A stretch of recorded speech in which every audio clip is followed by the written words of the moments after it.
मित्रांनो नमस्कार. आजच्या भागामध्ये आता मंजू सत्यावर खूप चिडलेली असते आणि तिच्या ड्रायव्हरला बोलवते आणि तिथून निघून जाते.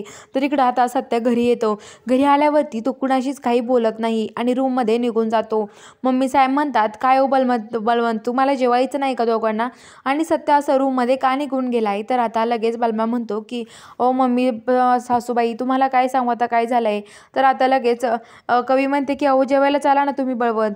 अहो कधी जेवणार आहे मेरा बलमा? तर आता लगेच ते म्हणतो की हे बघ कवे, एक काम कर तू घे जेवण करून, मी जेवल नंतर नाही तर उपाशी राहील, माझ्या वाट्याचं घे खाऊन, असं म्हणतो आणि तो रूममध्ये निघून जातो सत्या मागेच. तर आता इकडं सत्या खूप टेन्शनमध्ये असतो कारण की त्याचा मंजूचा त्याच्यावर विश्वास नसतो, त्यामुळे त्याला खूप टेन्शन आलेलं असतं.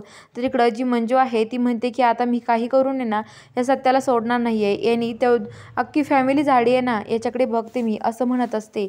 तर आता लगेच इकडं जो सत्या आहे जो सत्या आहे ना तो देवीसमोर हात जोडतो आणि दर्शन घेत असतो आणि म्हणत असतो की देवी आई तूच आता जे करायचं आहे ना वाघमाऱ्याचं आणि माझ्या नात्यात जो गैरसमज झाला आहे तो तूच दूर कर आणि तूच काहीतरी कर आणि आम्हाला दोघांना एकत्र आण, असं म्हणत असते. तर आता लगेच इकडं जी मंजू आहे ती मंजू तात्यासाहेबांना जेलमध्ये टाकल्यावरती तात्यासाहेब जेलमध्ये म्हणतात की आता हे दोघे जण काही एकत्र येत नसतात, आता बघा तुमच्या दोघांचे कसे भांडणं होतात, हे दोघांचे भांडणं झालेलेच मला आवडतात, असं ते म्हणत असतात. तर आता लगेच इकडं ते म्हणतात की आता सत्याचं काही खरं नाहीये, सत्या नाही जेलमध्ये आला ना तर माझं पण नाव तात्यासाहेब नाही, असं तात्यासाहेब म्हणतात. तर आता इकडं जी मंजू आहे ती मंजू इकडं सत्याच्या घरी येते आणि सत्याला भेटते आणि म्हणते की काय रे सत्या, तुझा खरा चेहरा मी सगळ्यांसमोर आणणार आहे, तू काय गुन्हा केलाय ना, तू खूप मोठा गुन्हेगार आहे, तू खून केलाय 2 माणसांचा.